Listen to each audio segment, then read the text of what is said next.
A long time ago, in a galaxy far, far away, a great adventure took place. Talking Bird, a special edition.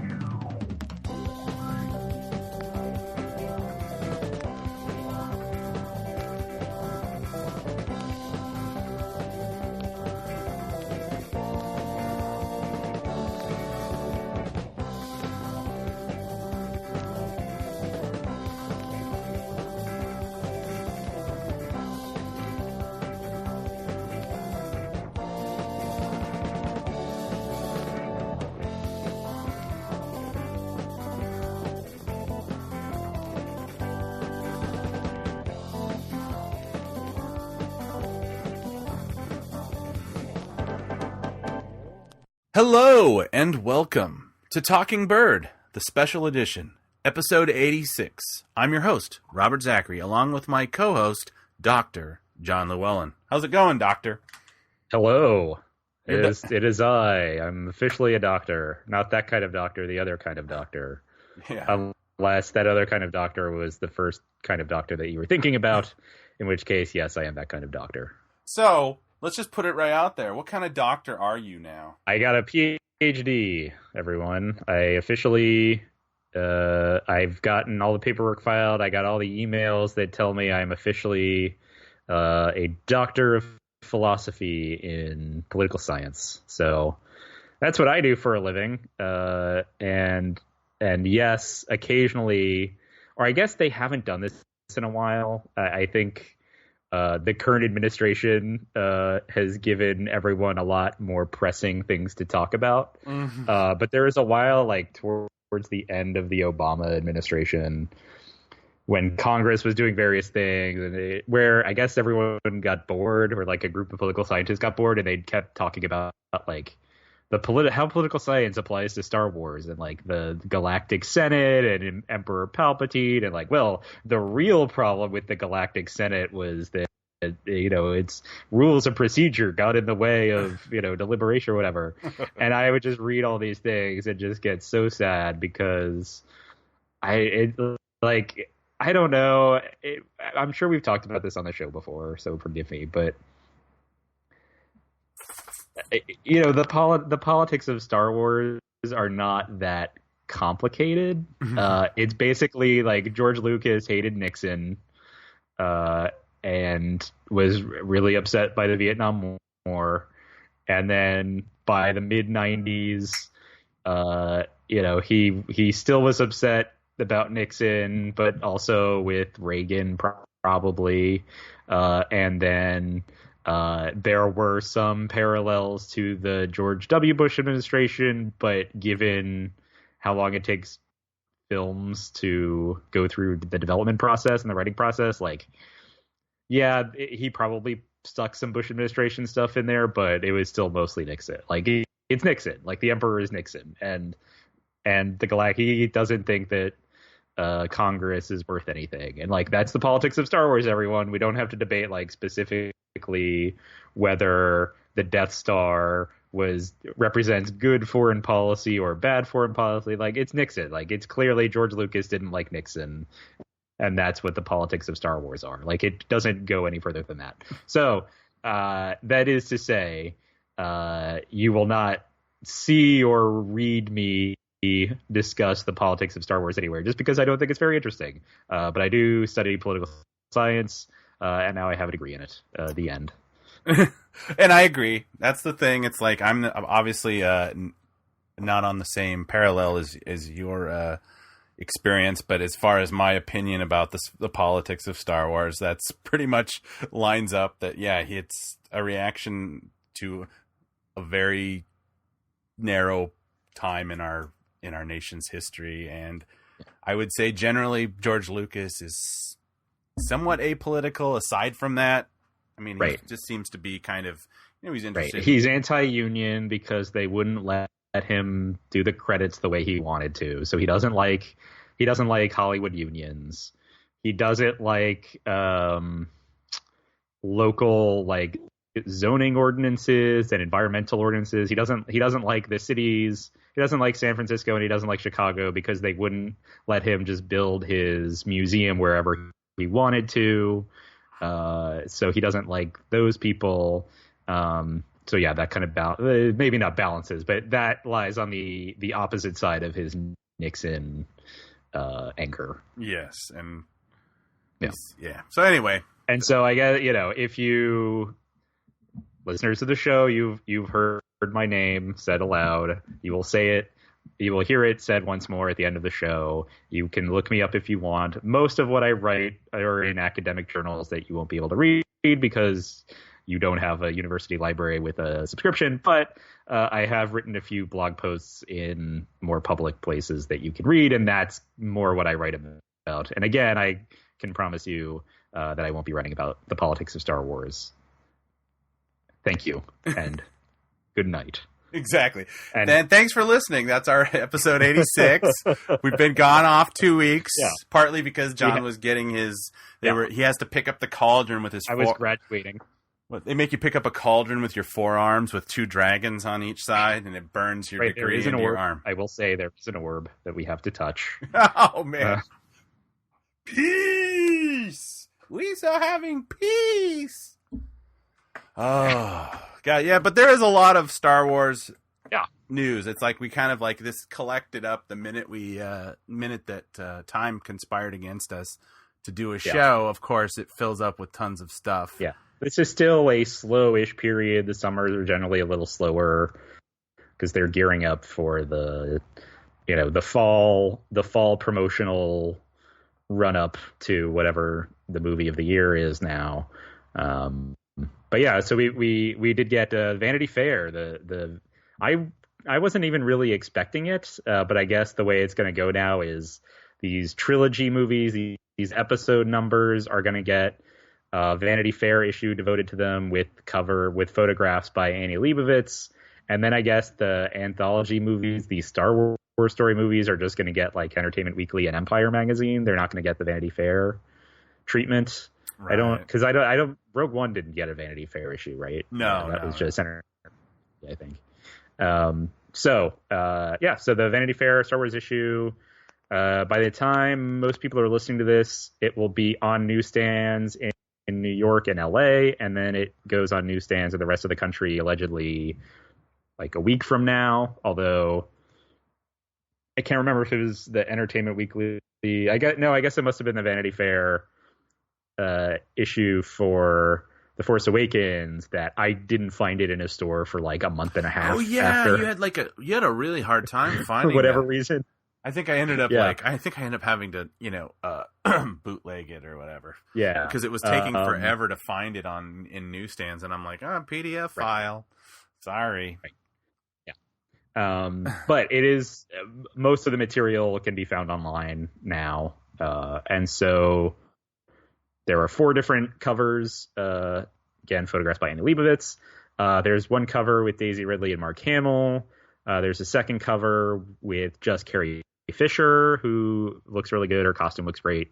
There's a third cover with Oscar Isaac, John Boyega, and Kelly Marie Tran. Although Kelly Marie Tran is kind of stuck in the back, like she's sort of standing next to Oscar or John Boyega, but really she's kind of standing behind John Boyega and just kind of like peeking out to the side. And then the fourth cover has Gwendolyn Christie, Adam Driver, and Donald Gleason, your bad guys. So, which I thought was interesting that they basically played it close to the vest or close to the chest. I'm never sure which one's correct. With the covers, but then inside the issue you get a little more information about Laura Dern's character, Benicio del Toro's character. You see some photos of them that we'll talk about in a minute, and there's the cover story, and then there have been some kind of supplemental stories that have been online over the last few weeks that we'll get into. So, but with the covers, Robert, what do you think of the covers? Well, covers, children, the covers. I know it's hard to know about, like, there's definitely a lot of exciting stuff in there. So it's like, and to tie into something I kind of had just read before we went on there. Ryan Johnson is still out there defending a movie that doesn't come out till December that he really shouldn't have to defend. It's like, you know what I mean? He's out there arguing with people or whatever. Well, so what do you mean by defend? Well, so again, this whole thing about like, so now there's this Vanity Fair thing out. We've got our teaser, which I admit I was not as, it didn't fill me with that Star Wars feeling, that thing. But then I talked a lot about that previously, so I won't reiterate. But I feel like there's this weird thread where like fans are getting so worried about this, where they're constantly, and not in this kind of like, at least with the show, the way we do it, it's all supposed to be fun. You know what I mean? I'm not like up at night really worried. Like, what if The Last Jedi is not as good? It's like, yeah, it's a possibility. Mm-hmm. But I think some people are really taking this on and they're getting obsessive about it. And they're going at Ryan Johnson on Twitter. And then Ryan Johnson obviously his days aren't as busy as I would think someone that's making a Star Wars movie. Right. Maybe he should be helping out with 9, but that's just me. Yeah, he's engaging. Maybe they're in post-production, so he has a little more time. Right. And his day. Well, he's engaging up to that point where, like, all I can do is hope that you enjoy the choices I made. Because people, again, back to this Vanity Fair, some people don't like the aesthetic that they're seeing. Look, I don't know. I don't really understand what the beef is. It's like, it looks like all we're getting is it's just a rehash of Empire, and then he got defensive and said no, and I'm thinking he should have just again. I think he just needs to, I think we're getting something a little different. I mean, look at there's this great shot of Daisy Ridley kind of in training, and she's in mid step, and it's like you can tell, and there's been some videos that she's kind of doing like the Linda Hamilton thing, like in the first Terminator, even though she was kind of a lay person in that, she didn't have a lot of physical stuff to do. But I think she's really, she's going to be doing a lot of physical stuff. So she's more athletic looking, even more so. I mean, I'm not criticizing bodies or anything. Don't get me wrong. Right. But I mean, I think she's like Boyega, he was doing that cross thing where he snapped the ropes and stuff. She's doing that too. Yeah. It's going to be a lot more of even though I would say that The Force Awakens, she was pretty damn physical, and I think this is even going to be even more physical. Yeah. There's a very kind of... Well, I think, I mean, in Episode 7, she mostly just had to run around a lot. A little bit. She had a lightsaber She had to do some light sparring or whatever, but... But I mean, we saw her... She posted those photos on Instagram or whatever of her, like, lifting weights and doing all that kind of stuff. And again, Poe is... The shot with Poe and Oscar Isaac and John Boyega and Kelly Marie Tran, like you're getting like these. Okay, we're gonna have a lot more kind of earth tones on the thing, whereas it's kind of a different. It feels like a different color palette, kind of than they've used. But then how much of that is Annie Leibovitz's choices in processing and stuff? I mean, we can definitely see he's reusing Poe's jacket. Obviously, they must have sewed it back together, or they got him a new one or something. It's like well, cool. I mean, that's kind of his costumes kind of got that origin story. Now he's not wearing remnants of his stormtrooper outfit. He's got something more in line with the rest. He has his own shirt now. I mean, yeah, exactly. He's got his own shirt now. But I mean, it's like that whole thing where it's like the color palette. I think it's kind of very interesting because that's a hard thing to do because again, if you go too far in one direction, people freak out. Kind of like how I think they're freaking out a little bit. This kind of ties into. I don't feel like it's a thing where like they're just trying to replicate Empire again, and that's definitely not what I'm getting a feel. There is kind of a more lived in look to some of these clothings, but like I said, I like that because I haven't really done a big thing about this, but I always kind of go back to saying that I don't really like some of the costuming in like Return of the Jedi. Mm-hmm. Like by the end, like it's like I felt like for the final battle, they put them all in ponchos. Yeah, I felt like they should have looked a little bit more, kind of like they did in how the people looked in Rogue One. Yeah. Like this, like they're tired, they're at the end of this, and they all seem like they just all went to the, let's just get ourselves a fresh poncho before the battle, kind of thing. Like even the soldiers didn't really look like their uniforms had been lived in, and I feel like, even though we have Carrie who looks, has this great jacket, she's obviously, she again, like, she's kind of that royalty thing where people they downplayed it in the first movie and it was almost kind of a joke. I think she's kind of has a very regal look. I mean, you can tell that we're not going to, all of a sudden she's not going to pull out a lightsaber and have a fight. But I mean, again, it ties into this aesthetic of this, you know, supposedly Canto Bight casino. It all kind of falls into this, I mean, this picture, which I think I'll describe to people, where there's a few different aliens and like there's like a kind of like, I don't know, what would you call it? Like look like an elk without horns or fur. Yeah, some kind of like a. Yeah. I mean, basically, my point is like everything I'm seeing here actually makes me feel a whole hell of a lot better about like, okay, he really is going to do something kind of interesting. He's going to maybe push the aesthetic a little bit in a direction, you know. I wasn't a huge fan of like of like a lot of the costuming for the Coruscant scenes. It's like it just didn't feel. Everything felt like, oh, we have this costume, let's just throw it on somebody, have them walk around, and we'll insert them later. These feel like, you know, much more integrated into the like this an overall design choice. I mean, I'm looking at this picture and it's, you know, aliens that look vaguely familiar, but they're new, and you know, people like wearing like absurdly ornate evening wear. Although I would say that, we're gonna be. I don't want to jump into our comic book thing, but some of the costuming in this kind of looks like it gets replicated in that Screaming Citadel comic, which is kind of interesting. They've already kind of integrated this because I didn't even realize it till I was just talking right now, but. Yeah, I mean, you had kind of mentioned that you thought that Benicio kind of had a Rick Deckard vibe going on. Yeah, well, his jacket. So the costuming, I mean, I like a lot of the costumes that we see in this issue. I think Carrie Fisher, like you mentioned, her coat and her shirt or whatever she's wearing underneath it has some really interesting like texture to it. Adam Driver's shirt has some interesting texture to it. And so Benicio del Toro, he's shown wearing, but I will say too, a common theme seems to be a lot of high collars, like either the collar like is high, where it's like a turned up collar on kind of on both Carrie Fisher and Benicio del Toro's jackets a little bit, or the collar just comes up high on the neck, or as in with these Canto Bight extras, right? They have just like something around their neck that's, you know, gives the impression of a taller neck. So his jacket, Benicio del Toro's jacket, it had that kind of like a duster with a kind of a large collar that sort of turned up there, but it didn't necessarily have to be. That kind of reminded me a little bit of Rick Deckard. Yeah. And I should have looked this up. I meant to look this up. The guy who did the costumes for he's done some Star Wars costumes. Also did the costumes for Blade Runner, and I think it's the same guy. The original Blade Runner.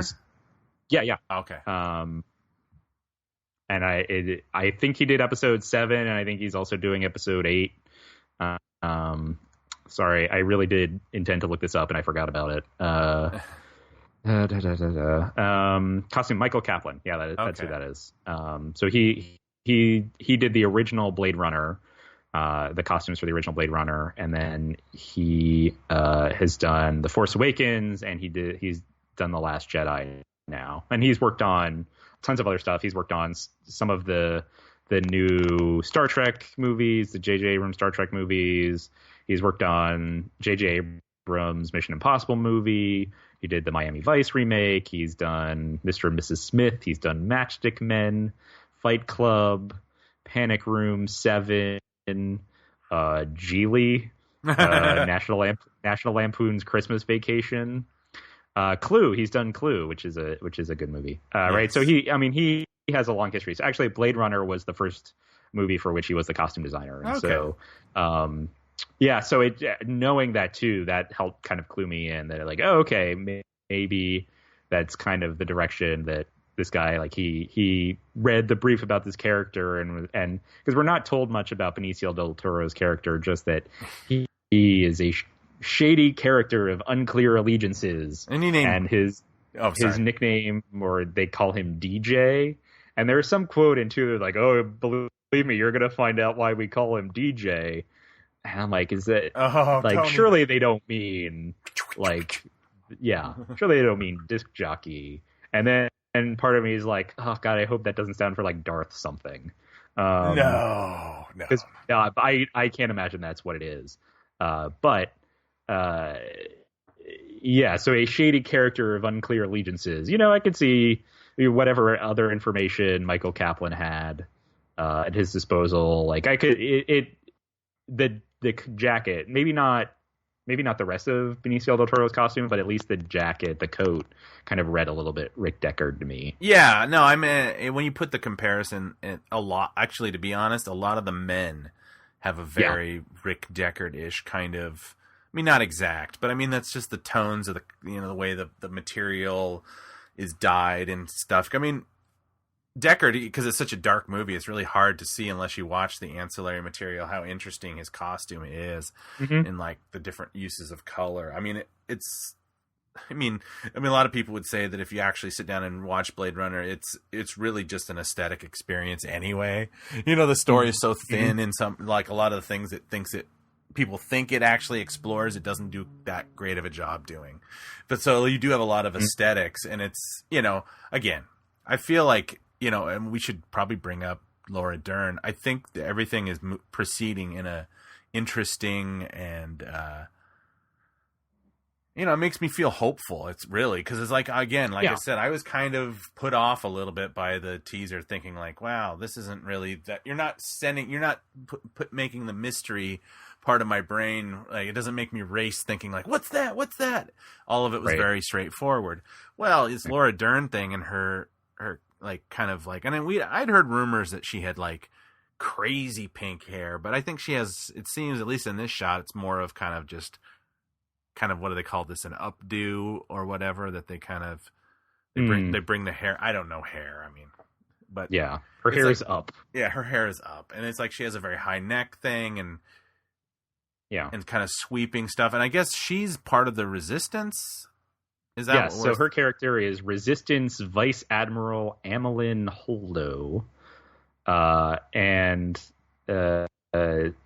so she's a vice admiral, but she's shown in Vanity Fair wearing this kind of, an evening gown, basically this kind of pinkish purplish evening gown, and she has kind of pinkish hair, which is interesting too. But so I don't know whether that means she has to put on this evening gown to go to this casino planet, this high, the Monte Carlo of that corner of the galaxy, or if that's just what she wears as a vice admiral, which would be kind of cool if that's the case.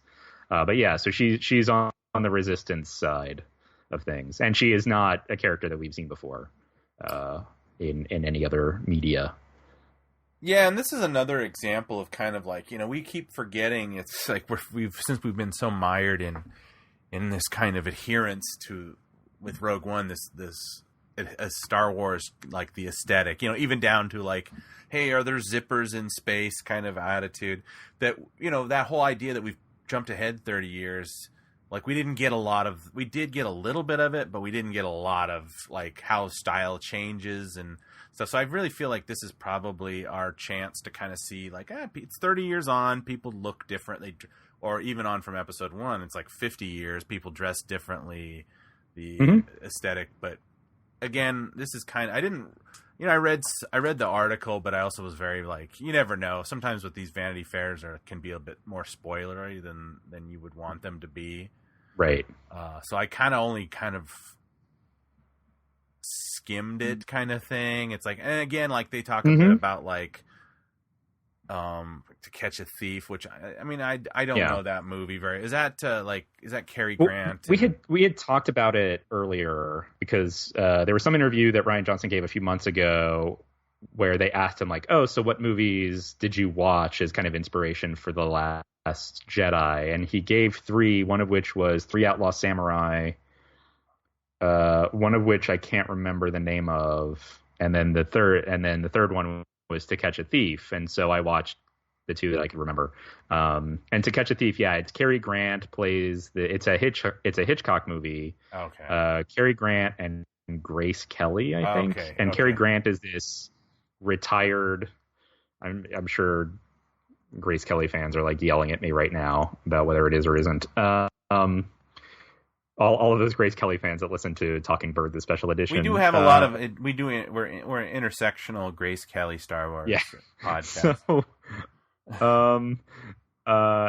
So it's I was correct, actually. It is Grace Kelly. So Cary Grant plays this retired, cat burglar, jewel thief who now lives on the French Riviera, and then suddenly there starts to be a series of jewel robberies that match his old MO perfectly, and so the police suspect him, and so he tries to figure out who it is in order to clear his name. But it takes place on the French Riviera. There's a scene in Monte Carlo in a casino, with everyone dressed to the nines the way they were in the 1950s in Monte Carlo. So that appears to be where So you mentioned this place Canto Bight. That I guess is the Last Jedi's version of the cantina scene, or if you prefer, or Jabba's palace, or if you prefer Maz's castle. This kind of place that has a lot of extras and a lot of like exotic looking extras that our characters have to go to. Except in this time, instead of being a wretched hive of scum and villainy, it is this casino planet for the ultra rich kind of thing. So that's who these extras were that we saw in the VF spread. And so that's the reference, I guess, why he referenced To Catch a Thief is to prepare for those scenes on the casino planet. So the only little dig I will make on some of this costuming, mm-hmm. Man, I'm kind of not really loving Mark's costume. I don't. Yeah. It's that problem I've always had with the Jedi costumes, and that's why I always liked Anakin's costume, because he actually seemed, even though it was supposed to be them kind of him turning slowly into Vader, and there was little hints of stuff that was replicated in Vader's costuming, but it doesn't mm-hmm. seem like, well, one, that his glove is so huge. It looks like an oven, like a leather oven mitt. It's very obvious. Like, I kind of wonder if they made it that size in order to like make it obvious to the audience that like. I mean, I know he has the robo hand, but I mean, they kind of did that really smart thing in Jedi, which when he gets the hole in his hand, he just puts a black glove on. And they never think about it twice. It's like mm-hmm. until he looks at his hand when he de-hands Vader, it's like it's not even a concern. Mm-hmm. It's just this cool, like, obviously super cool, but and again, Mark doesn't get to do his dream thing where it's like, where he's going to have some severe haircut or something, and because I guess that was his original desire for Jedi, is like Luke was going to have an eye patch and a crew cut and all this stuff. And I mean, I think that would have been cool, but we can't go back and do it. And it's like, obviously they didn't either. It wouldn't have looked good now on a 65-year-old guy, or they just wanted to kind of have a continuity. But this kind of like over thing, I guess maybe we're not going to see a lot of maybe action from Mark. I don't know. I mean, you did say that in the notes that he's been working out, so maybe I don't know if that's just a stamina thing, or they want him to look thinner on screen, or we're actually going to get to see some stuff out of him, or they did something kind of like what they did with Christopher Lee, where you kind of put his head on a younger man's body or something. I mean, I don't know if that's important for me to see a 65-year-old Mark Hamill kicking ass in this necessarily. Right. I mean, it's like, whatever. I mean, Luke was never a dynamic, like those sword battles were great, but they were never like, I mean, episode 1 really upped the concept of what we expect from a lightsaber battle. And I would think it would be weird to see like Luke doing like a Qui-Gon Jinn kind of move on things all of a sudden. Right. It would seem almost like as weird as when the Yoda does the thing where it's like, at first you're like, oh man, Yoda's kicking ass. And then later on you're like, oh, this is too much. This is too much. This feels like weird now. Now I'm always going to think about like that little puppet can kick some ass, but I mean, whatever. I mean, they have the kind of maybe legacy. No, legacy is fine. Legacy explanation from George Lucas, or where they can say, well, he's an old man now, and that's because that was Lucas's explanation for why Obi-Wan and Vader had such simpler lightsaber dual styles in A New Hope than they did in the prequels, right? It's like, well, they're one of them's an old man and the other one is half machine and he had his arms cut off and all that, so he's he can't do as much as he used to, right? So that was Lucas's justification / explanation. And so I guess they could say, yeah, well, Luke never really learned. He learned how to use a lightsaber from an old man and an even older whatever Yoda is. So he never learned all the crazy like backflips and whatever else. Plus he's older now, so his lightsaber style will be a lot simpler, and that's what he's going to pass on to Rey. As far as his costume goes, I mean, I think I'm a little more charitable, and maybe I'm being too charitable. I don't know, but I think the way it reads to me, it does read a little plain. But the way it reads to me is, Lucas kind of bequeathed this, look of this is the way Jedi dress, and it's very simple, and it's just cloth linen robes and shirts and whatever else. It's very simple. Now though they want to kind of update it and make it a little more stylish, and so I think Rey's costume I think does a much better job of kind of achieving that, especially if you Google like Vanity Fair photos or Star Wars photos or Vanity Fair The Last Jedi or something. There's a post they put up about just the photos, and there's one of Rey sitting in the cockpit with Chewbacca looking at the camera, and so you can get a pretty good look at what her costume entails there. And I think that is a pretty successful attempt to kind of try to update the quote unquote Jedi look and make it a little more stylish and more interesting. She's wearing that costume actually at the end of she is TFA. Right. It is. So I'm wondering I'm almost wondering if there's going to be a costume change, because we've already seen like there's kind of we know there's a hairstyle change because she kind of changes it. She seems to have in these photos have right. I mean, I think there's going to be a time jump. I think they're going to jump ahead a few months. Like the first scenes are going to be, I mean, obviously I'm getting into spoiler territory, but this is speculation, so I don't feel like I need a spoiler tag. You can just say he's crazy. But I think that they're going to have some of this early stuff, and I think they're going to jump ahead a little bit. And then she's going to have a different costume, because I think she has kind of more of that. I thought I could have sworn, like on the toys, that she had kind of more, the little toy leaks, is that she has kind of more of a traditional, almost a Qui-Gon Jinn outfit. Okay. So, yeah, you're right.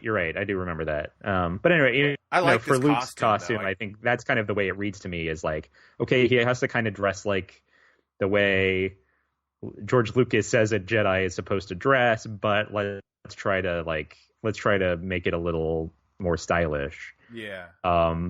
And because he's this older Jedi, he tried to lead this temple. I mean, it almost looks like a kind of like he's a bishop, like he's a Jedi bishop with his like belt and the like the robe that goes over his tunic but under the belt. Like it kind of reads as very kind of religious hierarchy to me. But yeah, that I mean the glove, it does look like it's almost like a falconry glove, like it's that large.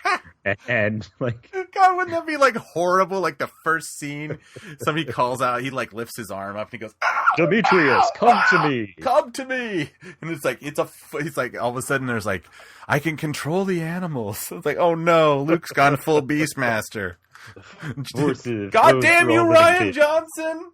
I said I believed in you. Yeah.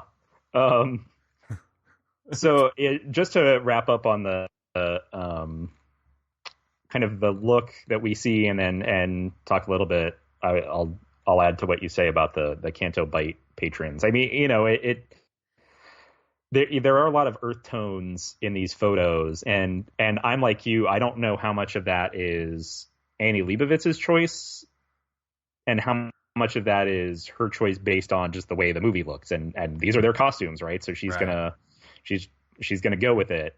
The Canto Bight folks, they're mostly, whereas we'll say our named cast, the people with actual speaking roles, they're in a lot of grays and tans and blacks and browns, earth tones, like I just said. The Canto Bight patrons, gamblers, what have you, that's mostly like a black and white or a black and cream kind of color palette. But then Annie Leibovitz puts them against this kind of, rust-colored red / dark gray / kind of tan. She almost not washes out. That's not the right term. Whatever the right term is for, kind of desaturating these colors so that they kind of match the rest of it. They don't, the whites or the creams, whatever that is, it doesn't quite pop as much as it might otherwise, compared to something that's gray and tan. I will say, though, that, maybe this was her intent, but there's something about the lighting choices they made and the way they colored these photos. I mean, some of these Canto Bight characters, I mean, it looks like a painting, right. Some kind of portrait that would have been done, 200, 300 years ago. I mean, to me, at least, it almost looks like a painting. Some of these, there's one of this older woman. She's kind of shorter than everyone else around her. She's looking directly into the camera, and she has this kind of wrap around her shoulders and this kind of chunky white necklace around her neck, and she has on this kind of head thing that sort of fans out. That looks like, to me, some kind of older portrait. Yeah, it's almost like certainly some of these aliens, kind of look that way to me. So it looks good. They're certainly photographed very well, and as I said, I think that the costumes by and large, look good, and are interesting. What the color? But yeah, I could also see why some people go like, oh, is this really what the movie is going to look like, and maybe hope for a little more variety and a little more color. I could see that. Yeah, I mean, I was thinking, like, what does this remind me of? Obviously I'm no art history major, but I'm looking at it right now. It kind of, what it looks like is the tones, not the image. It's like a less terrifying Caravaggio. That guy who did like. Yeah, it's like, I don't really know much about it. A lot of his paintings are people getting like, either sometimes are people have loots and some people are getting their heads chopped off. Right. But, some kind of like old. Yeah, old, but it's kind of like that. Or even like a Dutch painting. Yes. Where there's like almost no light in it. Exactly. So I think that, and again, how much is Annie Leibovitz and how much is that the color tone of the cinematographer, who I forget his name, but he's that one that like had that article about how he's like, I can do anything with digital, but Ryan's making me use film, basically. Right. So it'll be it's an interesting thing. I also I didn't realize that there was this little, when they're talking about Canto Bight, that basically Ryan Johnson said it was a planet for like rich assholes or something. So it's kind of like, okay, so he's obviously trying to put forth the kind of an aesthetic, he wants you to feel a certain way about these people when you look at them. And it's a lot of, high foreheads and high collars. And so I'm like, oh, maybe the high collar thing. Well, then again, if it's DJ or whatever, I don't know what his high collar is or what the deal is with his high collar. Is he a rich asshole? Or is he Duquesne? As if we're supposed to be excited about that. It's like, oh my God, he's the character that Han Solo mentioned in a split second in a thing. But I mean, whatever, it's cool. It'd be nice if it was a connection, but if it's not, it's fine. As long as I'd rather have him be a connection to the guy who stole the Falcon, to be like, oh, he's the hottest DJ on Canto Bight. Right. It's like, he only does vinyl.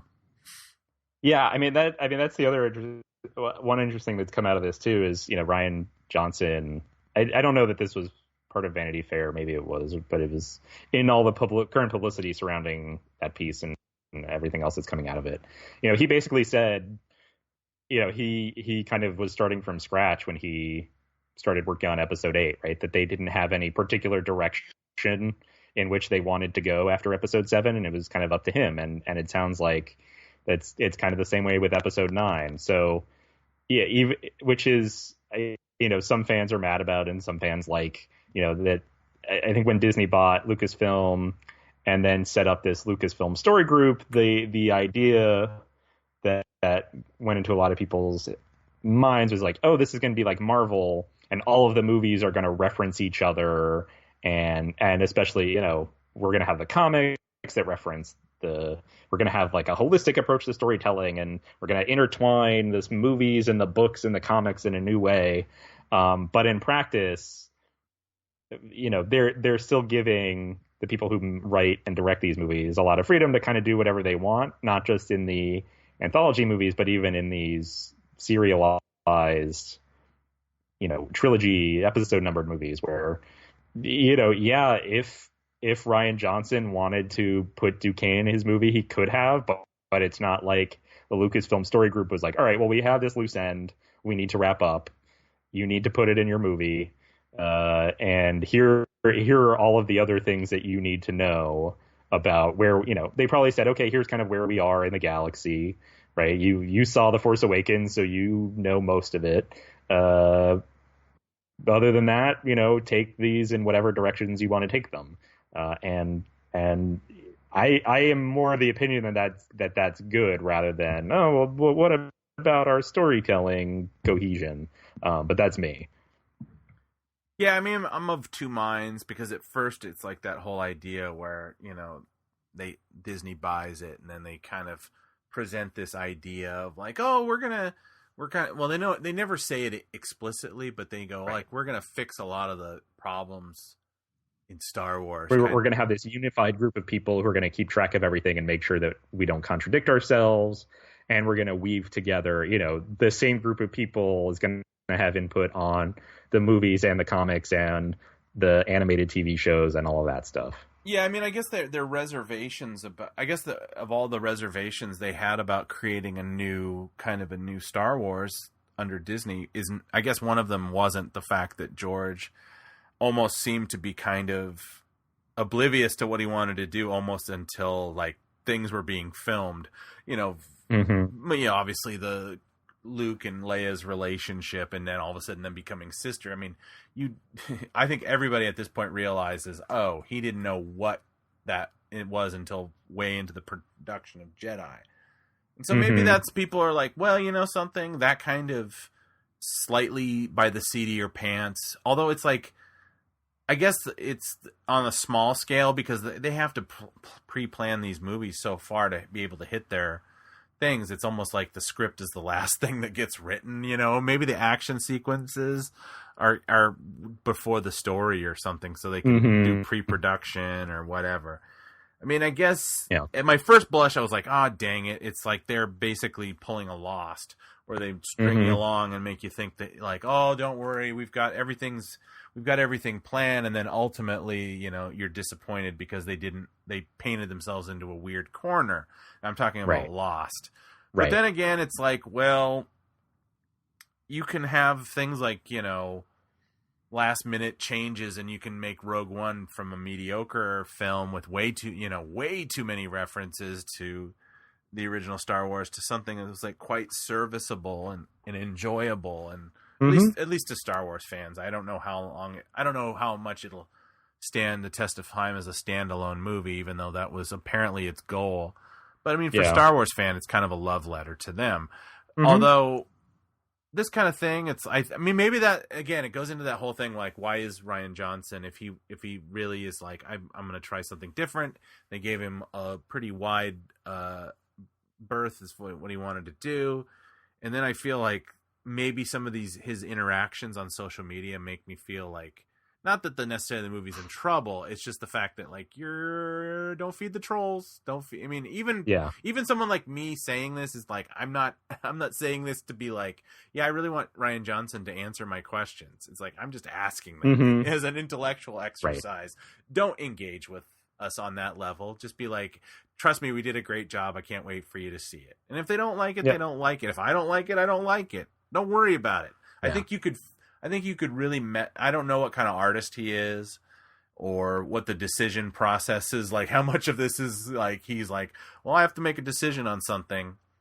It's like, I'd hate for those decisions to be influenced by his anxiety about how the movie's going to be received from what he's gotten feedback on Twitter. I think you obviously had a vision when you signed on for it. They signed off on it. Just do it, man. Don't worry about, I bet you anything he could do everything he'd say to be like, not make it a retread of Empire, and people are going to be like, I kind of wish you'd stuck to the ring cycle of, you should have been more like Empire. There's not any, right.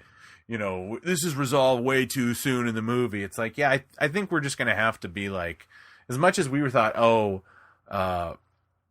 Rogue One, this is uncharted territory. We're really gonna be out in the weeds here. It's like, no, because really all we lost was an opening crawl. And, all we really lost, it's still kind of a Skywalker story, but it's just an ancillary story. And there's no there's no Skywalkers in it until like midway through or the end. And they're not, still, it's kind of, it wasn't as different as we thought it was going to be. I think this one really is going to be kind of different. I think we should, I think like I said, the trailer left me cold. Getting a little bit better look at these characters has made me think, oh, this is going to be a fun experience to, and I hope it's good. That's the thing. I don't have I don't know any more than anybody else, but, I think the costuming's on point, as they say, or as fleek, as the kids like to say. Yeah. I don't know what they say now. So what do you think of Gwendolyn Christie's appearance? So two things notable. First, Gwendolyn Christie is carrying some kind of long, thin pole or pike that we did not see her wielding in The Force Awakens. And second, she has been unmasked. She's not wearing her helmet. It's just her, Gwendolyn Christie. And apparently she will be sans helmet in The Last Jedi, but she may not necessarily look like the way she does in this Vanity Fair photo. Who knows what that means? It turns out, that is also on this subject of whether they're kind of just making it up as they go. The Lucasfilm Story Group, or whomever, because they talked to Pablo Hidalgo for this Vanity Fair thing, and he said we, so whether that means the Lucasfilm Story Group, whether that means Rian Johnson, he's just using the royal we, whatever, didn't actually settle on the character of Captain Phasma being a human woman until The Last Jedi was in development.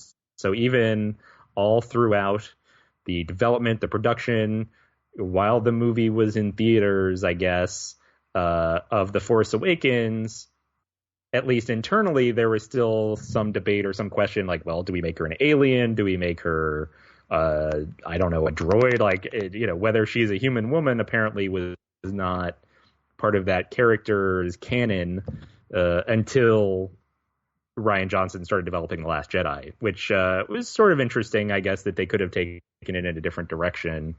But so how do you feel about Gwendolyn Christie's appearance here and the fact that we'll get to see her without her helmet, unmasked, in episode 8? Well, I mean, it'd be nice to have her give her something to do, Yeah. I mean, that was that was one of the big disappointments, because that was like one of my favorite characters. I bought those. I think the only TFA toys I even bought were the Captain Phasma figures.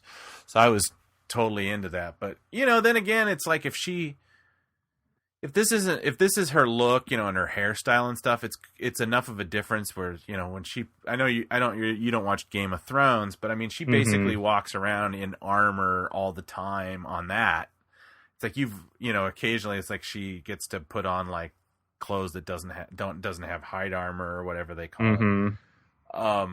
So it's not even that kind of would be that big of a revelation.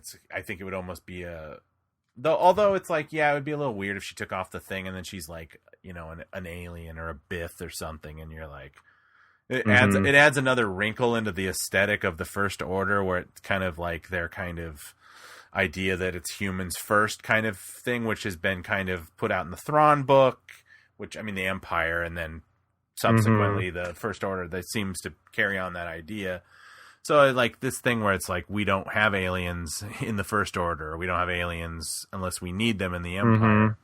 So it's like, yeah, it makes sense that she would be human. I just wonder, it's like, how much are they going to have to do? Is she, is that a thing where she's going to, her and Finn are going to interact again? And I don't really know what her position is. As long as she has something to do, she can wear the helmet or not wear the helmet. It's cool. I'm cool with it. Yeah. I guess that's all I really have to say about that. You know what I mean? It's like, I haven't really thought a lot about it. And I was kind of like I said, I got my hopes all like thinking she was going to, she does all that sword stuff on Game of Thrones, she's going to be kicking ass. And it's like, no, she's just going to keep showing up looking like she's a posed action figure, where it's like I was watching The Force Awakens over the weekend, because I finally busted out my 3D copy before my 3D TV dies or something. I wanted to watch it, and for one, it's really good. It's a really good 3D presentation. There's a shot of like one of these Star Destroyers, which I don't think they call them Star Destroyers anymore, where it's like literally the nose of the ship looks like it's popped out about 12 inches out of the screen, which was kind of crazy.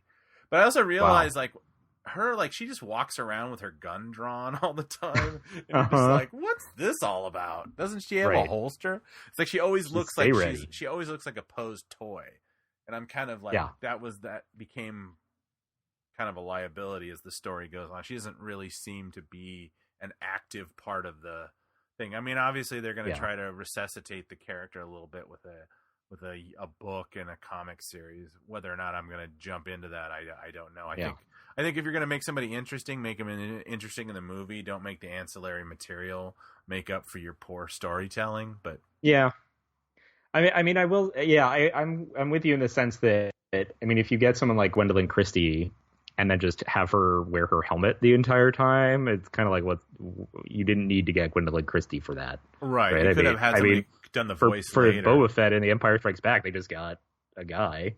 Right. It wasn't, Jeremy Bulloch wasn't some like known actor really at that time. No, I don't think at least, so. And that was certainly not wasn't among his Star Wars that fans. wasn't his voice either. So yeah, even when it was the original voice, it was still Jason Wingreen or something like that.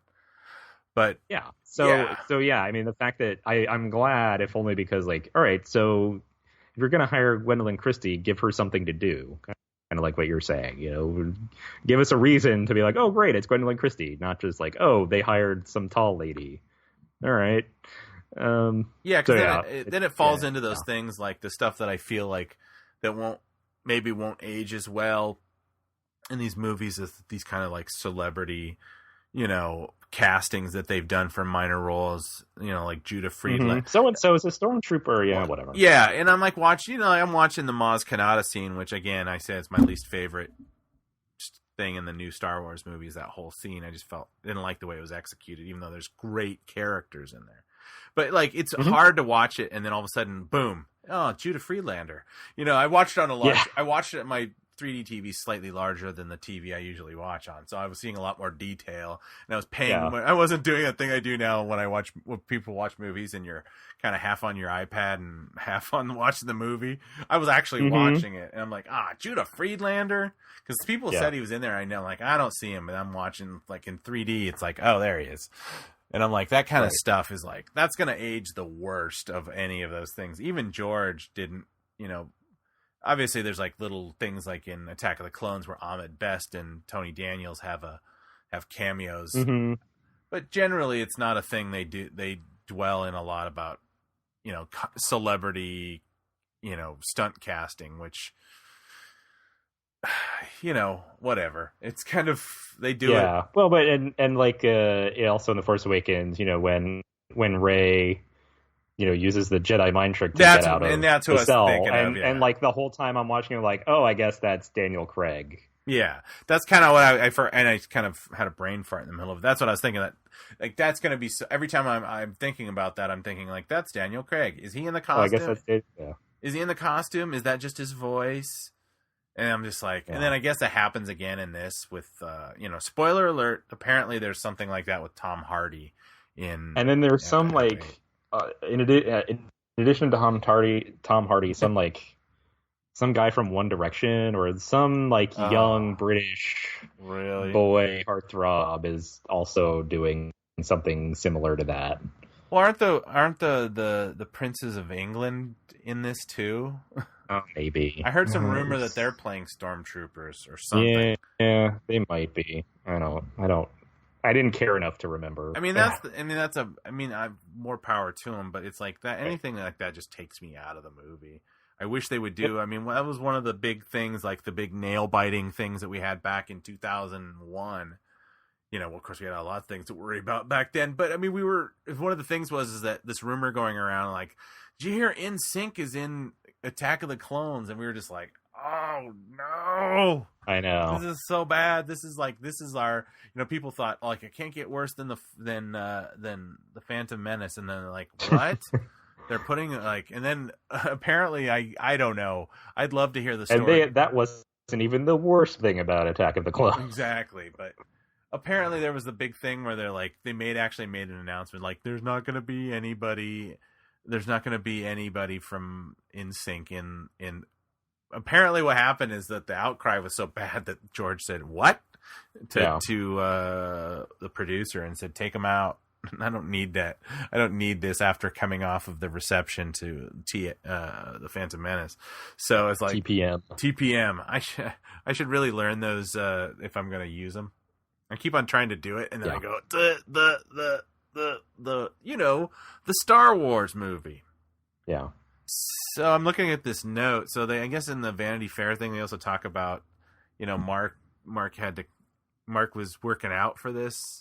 Well, they and for episode 7 too, I think he actually. The only thing I wanted to, we don't even have to talk about it for too long because there's not a lot to say. But Mark Hamill was talking about all the training and diet and exercise that he did for episode 7, even though he just stands there for like 30 seconds.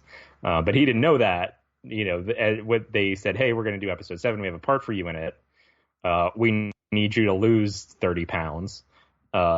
Or 20 pounds or whatever it was. And so he did it, but the only thing I wanted to say was we're finding this out now, whereas with Carrie Fisher, like people kept asking her about it during the promotion of episode 7, and it never came out that Mark Hamill had done the same thing, and no one really talked to him about that either. And, it became this thing about, Hollywood, asking it's actresses to lose weight for movies when maybe they don't really have to. It became a thing about that and then about the fact that everyone was asking Carrie Fisher, and I just thought it was interesting that Mark Hamill had to do the same thing, but it never even came up. And so on the one hand, you could say like, well, this is maybe the way Hollywood treats not just its actresses but other folks too, and so maybe it's not just about treatment of women, but at the same time, it only came up, it only got mentioned with Carrie Fisher and not with Mark Hamill. And so why was this a thing that people found out with Carrie Fisher and like felt the need to ask her about, and this didn't come up with Mark Hamill at all until now? Yeah, I bet you anything. So that was the only real thing I had to say about it. Again, there's not really like a whole lot of stuff there, but yeah, I just thought it was notable. My only thought is that, there's so many of those crappy Access Hollywood type shows. Yeah. And it's like, they probably think that like, oh, she lost weight. She probably would love to talk about it. And it's like, yeah, no, maybe I don't want to be reminded that I can't, I can't have wheat thins or, so I totally understood her frustration. Mark talked a little bit about it around that time because, but he had kind of, he had said that whole thing about how it was nice to be a voice artist because you didn't really have to care about what you were doing. And then, but yeah, he didn't really talk about his regimen though. It's kind of like, and then of course Harrison Ford had what is it, Jake Steinfeld had come out to trying to get him into fighting shape or whatever. And so, I mean, they all had to deal with it. I mean, that's the, the uncomfortable part about maybe that's why Billy D didn't end up. I don't know. Maybe he couldn't, although I don't think he's like horribly out of shape. Again, like I think I said a few weeks ago, I was like, if they can't quite get there, why don't you just put on big... I mean, look at all the thick clothes Mark's wearing in this thing, and if he's in great shape, right. They're showing it off. It's right. like in Carrie, she had to wear like kind of the high-waisted stuff, but luckily it's like, and then again, she probably still had to maintain her weight at some point, and then she's wearing like this great costume where it really doesn't matter. So yeah, it's that kind of... I wonder if it's like that thing where they're just being like, well... this is going to be a long shoot. Keep your stamina up or whatever, I don't know. This kind of thing where it's like, if we keep going back and dipping into the well of these beloved characters, it's like at some point, the best example I'd say is not even a Star Wars movie. It's like if you watch like the way Hugh Jackman looked in the first X-Men movie versus like when he was in like the Wolverine or even this Logan movie, which I was like, oh, I just watched last weekend. I'm like, oh yeah, he probably didn't have to work out because the character is older and his powers are diminished or whatever. And you're like, oh, he probably didn't have to work. And then I did some reading. It's like, no, he had to do that goofy thing where it's like he doesn't drink water for 48 hours. And so his veins are all popping. And I'm just like, why? Why do we do this to people? I mean, I know they get paid a lot of money, but it just doesn't seem healthy. I mean, isn't that kind of the stuff that people get mad about when they think in retrospect about how, was it Louis B. Mayer or somebody gave pep pills to Judy Garland to keep her weight down, right. and look at the horrible stuff that she had to go through in her life because of, having to hold to this standard. It's like, honestly, it's like, I don't know. I thought there's ways around this, or maybe it's, maybe a doctor would say, no, this is the best thing for people's health. I don't know. Yeah. I'm no doctor. Well, and I mean, I'm not the doctor on this show. Yeah. Well, I mean, and I don't think it reached this point or the point where, she was being, trying to be unhealthy. But, the Vanity Fair article even says in The Force Awakens that, the scene at the end of the movie where Rey is, climbing up the steps and all of that. And, she has to climb up all those steps. I mean, it says Daisy Ridley was basically suffering from adrenal fatigue and was sick all the time and exhausted. I think it was adrenal fatigue. It was something like that. So she was basically exhausted from all the work she had to put in, and feeling poorly because of it. So, being an actor and actress isn't the most challenging job in the world, but I think especially depending on the kind of movie you do and sort of the expectations that the producer set for you, that you set for yourself, at times it can be very physically demanding, especially if you have to lose a bunch of weight in a short amount of time, and that is not healthy. So we're going to keep this positive vibes train rolling. Yes. And talk about some of the fallout or whatever you want to call it from Carrie Fisher's death. So there was a separate report, not part of this Vanity Fair article, but a separate report saying that episode 9, they're actually going to delay filming until the start of 2018 because they have to rewrite the script. And I think the previous episode we had mentioned that they basically had to start from scratch and rewrite the script for episode 9 after Carrie Fisher died, and so they're still working on that, and so they have to push filming back a little bit. And it turns out that's in part because, as we read in this Vanity Fair article, episode 7 was considered to be kind of Harrison Ford's movie, given how prominent he was for most of that movie. Episode 8 is going to be Mark Hamill's movie because he obviously has a more prominent role teaching Rey, and we learn a little bit more about him and why he's where he is at that point. And so then episode 9 was going to be Carrie Fisher's movie in that way. in a similar way, and that obviously is not going to happen now. And so they have to rewrite the script, and it's a super bummer because and it's a super bummer. It's like, well, why did she have to wait till episode 9 to get her movie? Like, why couldn't they have made episode 7 her movie?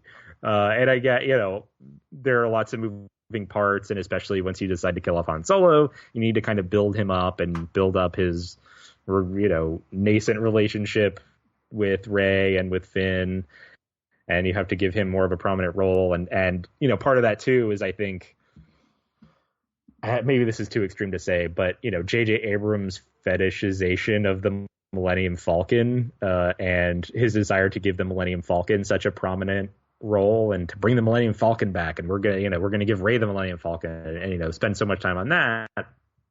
Of course, it makes sense then to have Han Solo show up to try to take his ship back. I just want my ship back. So. So yeah, I kind of get why, as soon as you make the decision to kill him off in episode 7, that means you need to kind of build him up a little more. Episode 8, yeah, it makes sense that you give Mark Hamill a prominent role, but I guess the question is like, well, then why could you have done that in addition to boosting Carrie Fisher a little bit? Why does she have to wait for episode 9 to have her movie and her time to shine? And guess what? Now that's not going to happen. So it's just a bummer, and it's too bad. That's really all I have to say. And that's the thing. It's like somebody was telling me when somebody was talking to me about this, and I kind of said, it's like, I almost kind of wish I didn't know that. I mean, you can't put the genie back in the bottle, but again, episode 9 is going to be, no matter if they turn in a great film or not, that's always going to be the original version or whatever is going to be the big, the big what if. What if, Jodorowsky had gotten a chance to make Dune? What if David Lynch had directed Return of the Jedi? What if, what if Winona Ryder hadn't dropped out of Godfather 3 and they put in, he put his own daughter in that role and it was awful. And it's like, it's that thing where you're just like, oh man. And it's kind of like, that's the problem with it's like a lot of times Star Wars doesn't have a lot of that. But, well, I mean, I guess there was always like Leonardo DiCaprio was going to play Anakin or whatever. But, or Jar Jar was going to be played by Michael Jackson. Be thankful for small favors. But, yeah, it's a bummer because it just makes me think it would have been so great if they had just gotten to be able to kind of do the thing that they'd want. I mean, that emphasis each movie only works in that version of life where, this tragedy didn't happen. So it's kind of like, I feel like, well, eventually they'll figure something out and they'll resolve it in a way, hopefully. I mean, I think they know that it's super important how they deal with this is going to be, but again, it kind of changes the whole nature of what the story, but then again, they are emphasizing now that they didn't really have a plan the way we thought. So maybe it wasn't that big of a deal at the end of the day where they're like, well, we had to resolve this, but, we were planning on going in this kind of thematic direction where each movie emphasized, instead of her being pivotal to the, and who knows what that's the thing, this whole idea that Mark's movie, Carrie's movie, it brings up these things again, like is Luke going to, die at the end of this movie or whatever? It's just going to raise those suspicions again. So it's, who's going to be the focus?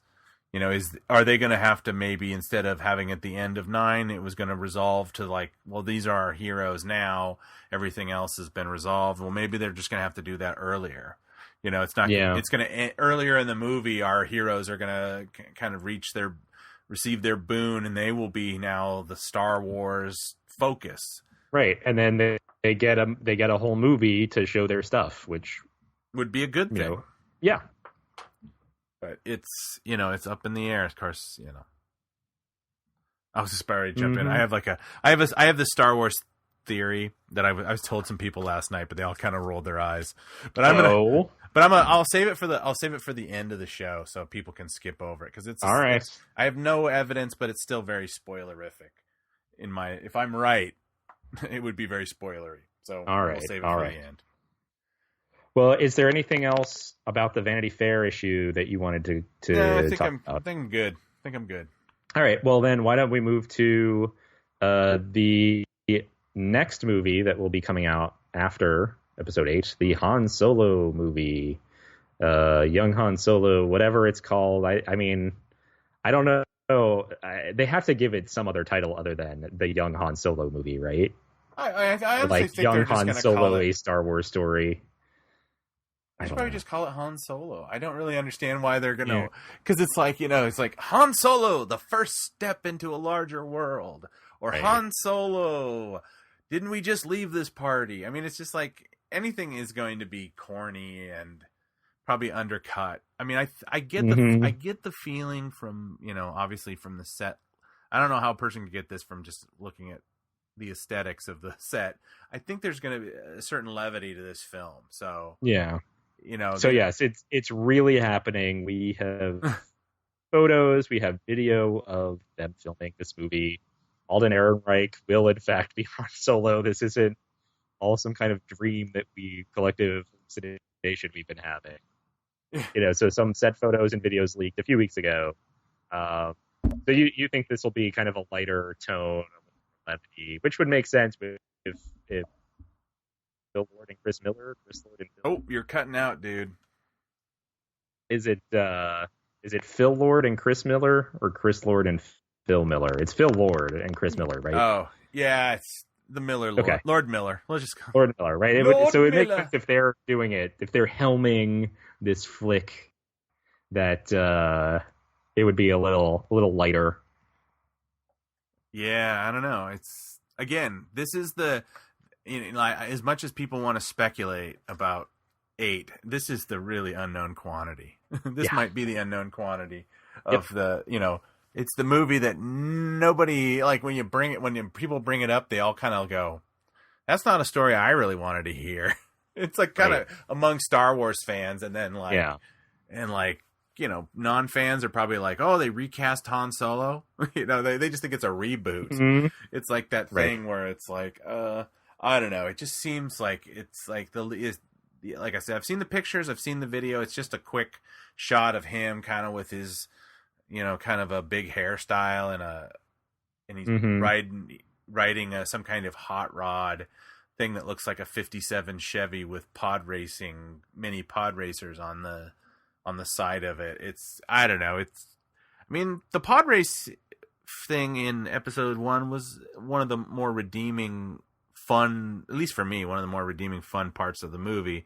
So, just some kind of like high-speed action chase race might be fun. I don't know. It's all about like, is this a movie about how Han Solo kind of, like Bob Iger said, and made everybody lose their mind because he was being vague, that how Han Solo got his quote name. I don't think he's getting a name. I think it's just how he made a name for himself, his reputation. But I said it on Twitter, and I said, that this movie is going to be him hitting that Kessel Run in less than 12 parsecs with Chewie and Lando. Yeah, that's going to be the I forgot Lando was in this. The crux of it. Yeah, I know. It's not Lando.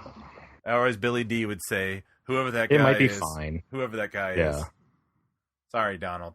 But, you wanted to play the icon. You got to deal with the criticism. Sorry, Donald. But, I know I want it to be good, but like I said, there's so much, it's just so many like weird things that I don't think are necessarily Star Wars, like the strength of Star Wars. That idea that like young, taking a beloved character or a vilified character and like, let's show them like in their teenage years. It just didn't work. Nobody's clamoring for a 7-year-old Luke story, Mm-hmm.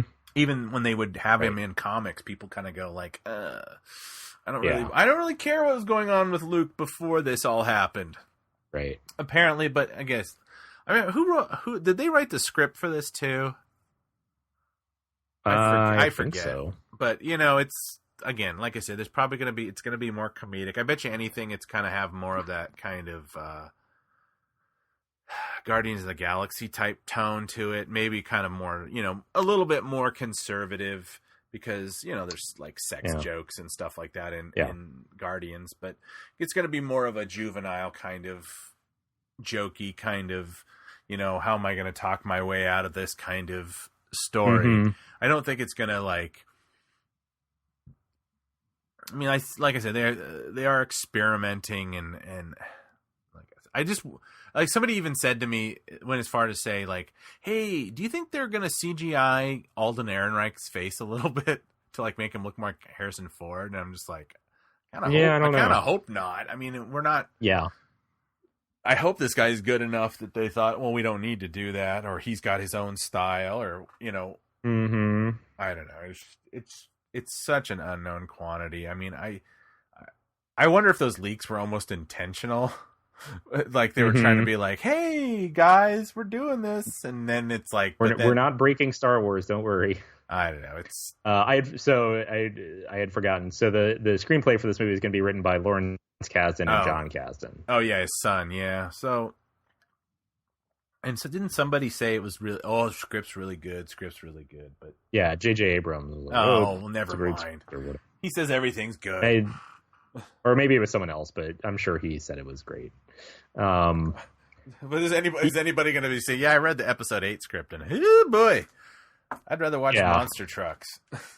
Yeah. Again. Well, I guess, yeah. I mean, the only other thing, we got to see some of the photos and the video of the different ships, and we're not getting pod racers, but we're getting, something maybe more like the prequel kind of look in pod cars or something. But then there was another like little speeder that I saw that I love the design, and it's this kind of asymmetrical thing where one side is rounded and the other side is squared off, and it almost looks like an old Atari cartridge maybe, or that's not quite the right reference, but it's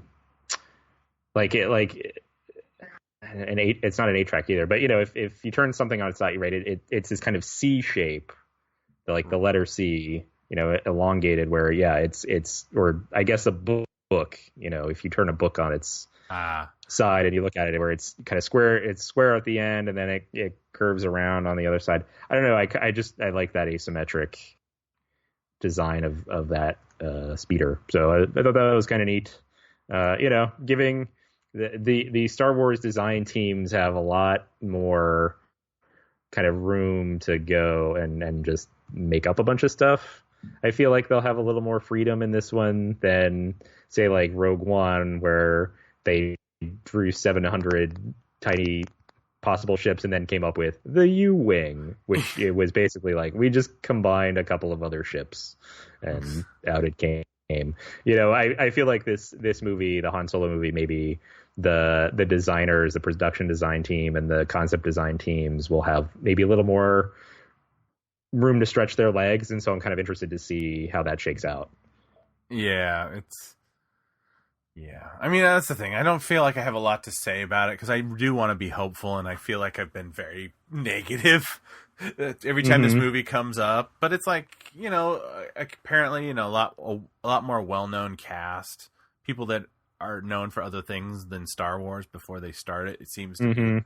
That's a whole new thing, because I mean, even though Ewan was semi a big name, but he wasn't like a household name, and even Liam Neeson, he was kind of he was like the Alec Guinness of that set. So, and yeah, but nobody knows Alden Ehrenreich, but everybody knows Donald Glover. Everybody knows, Tandy Newton, or I don't know. But I heard that they're back. Apparently they're still filming in Fuerteventura, and there's been more people have shown up. There was I read some news thing on Twitter, so they're still filming out there. It kind of makes me wonder. It's like, where is this movie taking place? It's like it's just going to be one location or whatever. Again, that's one of those ones I need to start to kind of go out and look for spoilers. Although I'm always worried that I'm going to get like an episode 8 spoiler along with it. Yeah. Because I kind of on the theory that I'm not really worried about spoiling any of the Han Solo movie. I'm like, I want to go out and find those leaks, but other than those images, that's all I've seen. Yeah. Well, so then after the Han Solo movie, we're getting episode 9, and then after episode 9, we kind of have a question mark, and they're still figuring out apparently what the next anthology movie will be. Kathleen Kennedy in this Vanity Fair thing, I think, maybe it was a separate interview. They all run together after a while. Kathleen Kennedy says that they're actually going to decide in June of this year, so coming up soon, they're going to decide what the next anthology movie will be. Currently, they have 2 ideas that they're trying to decide between. This film would probably be released in 2020, which means it would have to start pre-production 2018, 2019, right? So not too far away. I mean, they'll probably announce it. I can't imagine they'll announce this movie and then wait like a year and a half to start writing the script, right? They'll probably announce it and then, oh, and by the way, we do have a story in mind and we have someone who's going to be writing this thing. So,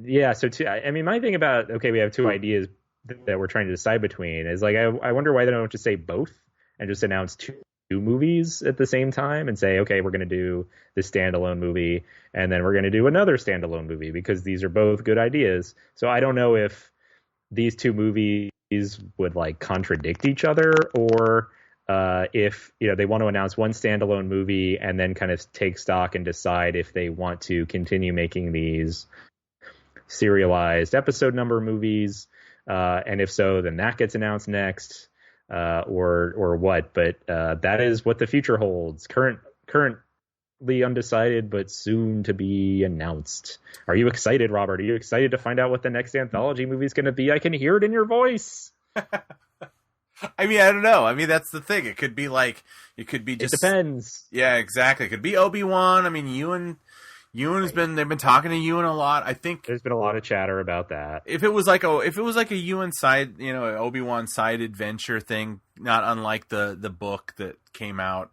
It's Jackson Miller book that's non-canon or whatever now.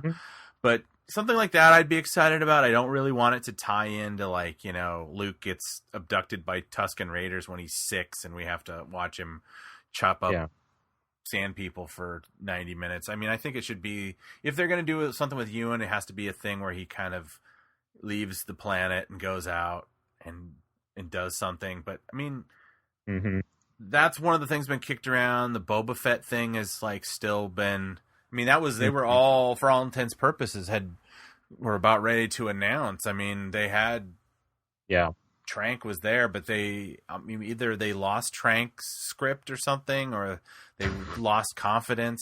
They decided to salt the earth behind them. Exactly. And it's like, or they're like, yeah, you know, maybe Boba Fett's just something we should leave. I mean, what can you think of anything else that might be on the table for like? I'm still holding out for a Torin Farr movie. That's my next big hope. Yeah, it's just like shots of her like trying to like. It's kind of like what's the Brit movie where Zellweger plays like an English woman? Bridget Jones. Bridget Jones, like a Bridget Jones on Hoth, and it's like it's so hard to find an eligible man. They keep getting shot down. They keep going out on supply runs and like not coming back, like just missing like CGI Luke, and she's just like. I did my hair up in curls just like Leia, and he didn't even notice. I mean, you say that this is in the complete opposite direction, but when they made Empire Strikes Back, they have all these deleted scenes of a subplot that they never used, where there was a Wampa loose in Echo Base, and she's like just killing people randomly. She has to like his arm would like come up. So if they made a horror movie of that, and people who are adjacent to our heroes, but you don't have to show them. This is, maybe you put C-3PO in there to get Anthony Daniels to quiet down about not being any in the movies anymore.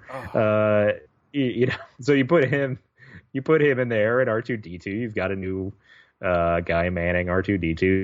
So you put them in it, and you kind of satisfy the people who were like, "But what about everyone else?" And then it's just a horror movie with a Wampa Loose and Echo base, and you just show all of the other rebel soldiers who get killed by this Wampa Loose and Echo base. I think that's a movie. Like a tight 90 minutes. Yeah. You get like, I don't know, you get who's that guy? You get like Adam Wingard or something, one of these it's Ty Jaws West, with a Wampa. one of these nouveau horror directors that come in and do everything really cheap, or get what's his face, Jordan Peele to come in in and do like a quick like found footage horror movie with Torrin Farr as like kind of like a Ripley-esque character, and they're being stalked.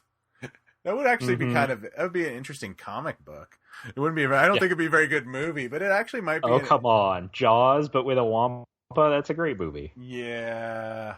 I mean, if they can just make like, I don't know, a heist movie, they can go, I don't know, a horror movie. Yeah, exactly. A romantic comedy, a coming of age story. Oh yeah, that's the Han Solo movie, obviously. Yeah. It's like, I don't know. I'm kind of wondering if they're gonna come out with something and people are gonna be like, what?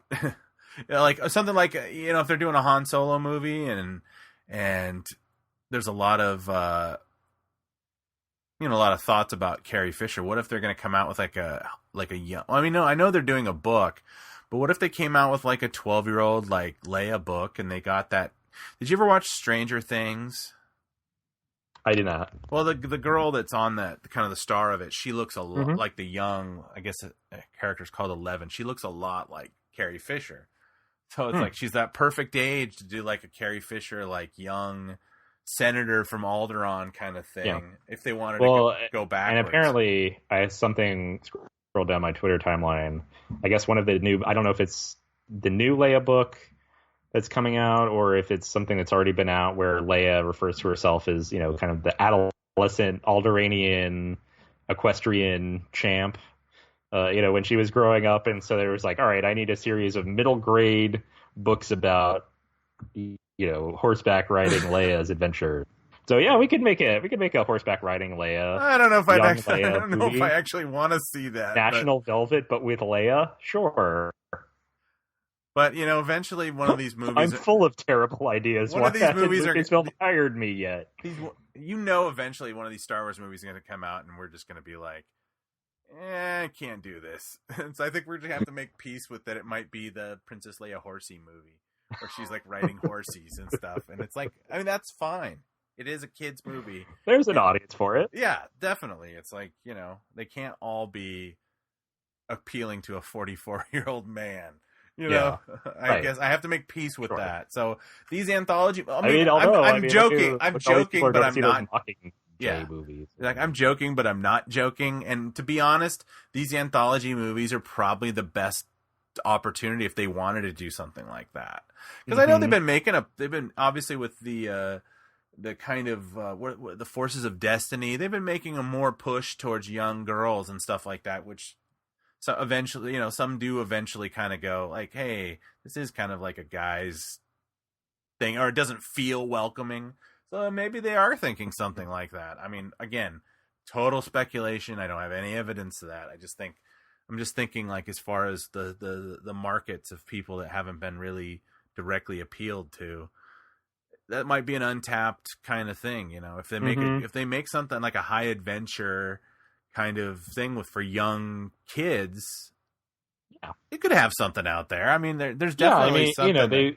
They've talked about making these standalone anthology movies, kind of different genre explorations, and I guess we'll see how far they actually push that, or whether it's all just variations on like an action adventure or sci-fi movie, right? Yeah, I mean that's the one thing I've never enjoyed about Star Wars is when there are kids in it. I always feel like it's kind of more of even though it's a kids movie, it's like adult characters.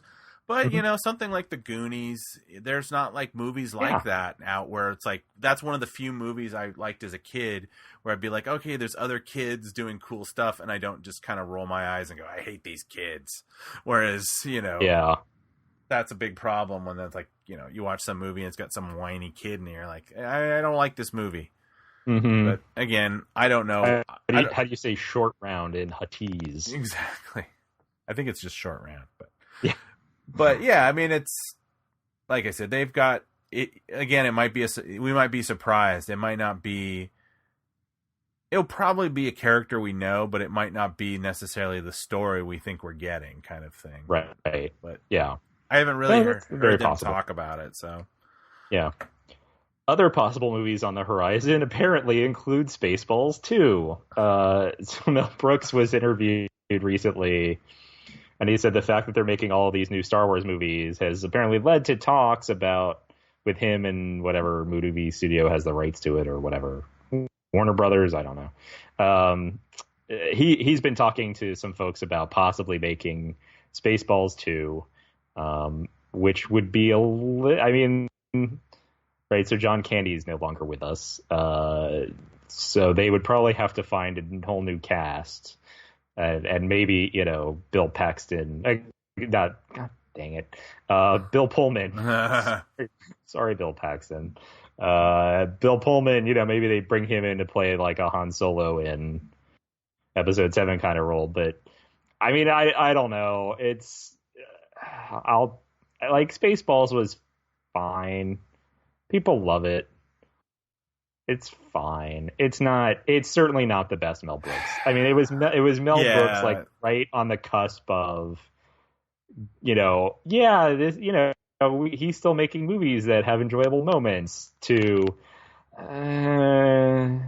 it's kind of like he started falling into the Zucker Abrams territory of just a straight parody rather than kind of an interesting story within the framework of this was pre-Dracula Dead and Loving It, but it's closer to Dracula Dead and Loving It than it is to Young Frankenstein or even High Anxiety. I mean, really. Yeah, I mean, and then is he going to direct it? Because he hasn't directed a movie. The last thing he's done, Dead and Loving It, 22 years ago. Yeah, he's 90 years old. Not that he can't do it. I mean, he seems like a healthy guy, but it just doesn't. I don't know. I was never as into Spaceballs as other people. It's mainly because I wasn't really either. You want to know what it is? I felt a little bit like I don't know. I guess I was a little precious about Star Wars, and I didn't have a sense of humor about it when it came out. I felt like I was being made fun of by a guy that I actually respected because I grew up liking Mel Brooks and even him and the stuff that he liked, his old radio stuff or the comedy albums. So I liked it. I was always a Mel Brooks fan, but I kind of felt like I was being made fun of for liking Star Wars. And it's though I know that that's not what it is, and there is a lot of funny stuff, and if it's on, I'll just throw it on and laugh. But at the time, it always had that pallor that I was being made fun of a little bit, and I was sensitive about being a Star Wars fan, even though, like you've said before, it is like one of the most popular movie franchises in the world and has been for 40 years. So why ever feel persecuted? But at the time, you get your back up a little bit. But I love Mel Brooks. I mean, if he wanted to do something, I know he did a Spaceballs cartoon that I've never seen, but yeah, apparently. I mean, it might be fun to do a thing maybe he should do something like for Netflix. He should do like the Spaceballs holiday special. And just kind of do like a glancing blow at all the developments of, bring back whoever he wants, like Daphne Zuniga or whatever. And obviously Joan Rivers is gone too. Dom DeLuise. Yeah, that's right. Was Dom DeLuise in? No, he was. Dom DeLuise wasn't in. Yeah. But, he could bring in like some of his, gosh, so many of those people are gone though. I was going to say all these great people from his oeuvre, but now as time marches on, most of them are gone. But, it's, I mean, again, I wouldn't, the development is like, come on, Mel, don't go through a 3-year development on something when it finally comes out, 2 years after episode 9, do something fun if you're going to do it. But I don't know what kind of pull. I mean, he was kind of a powerful producer back in the day, but I don't know if he still has a production company or it obviously seems like he's the same kind of guy who has to take meetings like everybody else. Yeah. I mean, my thing about it is that, I mean, with the original Spaceballs, it has some good moments in it, but a lot of the stuff kind of feels like the first thing he thought of, like, oh, Darth Vader, what if we make his helmet really big? Right. And, that's the joke. Or what if this thing turns into a vacuum cleaner, and that's the joke. I just have, though I do have this vision of people like slowly like shaking their heads as they listen. Like I can't believe they gotten to the point where they're pissing on Spaceballs. Right. Like how petty do you have if to they be? were to make Spaceballs 2, like would Mel Brooks be writing it himself? I doubt it. No. Who else would be writing it? And like, what level? Like, are they going to care enough to like write good jokes, or are they just going to be like, man, we'll just make fun of Star Wars, whatever, And besides which, we've already had all those Robot Chicken. Oh yeah, things. I mean, we've had Family the Family Guy things. Like we've had enough kind of things that were close enough to Spaceballs that like I don't think we need a second Spaceballs. Exactly. Yeah. So I saw that and I was like, really? But I kind of doubt it will happen. I bet you he was probably licking his finger and putting it to the wind to see if I say this, people will love it. I mean, I'd love to see anything. Right. I'd love to see Mel Brooks do one more big thing, but maybe Spaceballs ain't it. Yeah, no. All right. Well, so that's kind of it for movie news. We have a little bit of time. I guess there's just some comics news we'll talk about. Okay. We have a couple of new comics that were announced. The first is just a one-off. This is just a single issue that will come out. The Cassian Andor and K2SO special issue. It will feature the first meeting between the two characters I just named. And that's kind of it. It's just one issue, just about the first time Cassian met K2SO. Sure. It's kind of my thing. It's like I was gonna say I'm gonna quote John and be sure. It's kind of like one-offs are great for that kind of stuff. I mean, I still think actually sometimes I go back, even though I didn't really like the whole Red Arm thing that turned out to be nothing. Mm-hmm. That story is always kind of like, interesting, self-reflective, interesting art. It kind of explains it. As far as it being, it leaching into the movie and being drawn and like pointed out, I'm like, what a mistake. But I don't think that, all the questions have been answered in the movie, so they kind of have a lot of room to play on this thing. All they have to say is like, I'm reprogrammed Imperial droid, and because Cassian did it, and then they can do whatever they want with it and make it interesting. Don't just play it like, oh, I found you in a dump pile and whatever. It's like, I don't know, 22 pages. What can you tell? But... Right, and I mean, you got the sense in Rogue One that Cassian Andor was K2SO's only friend, and vice versa.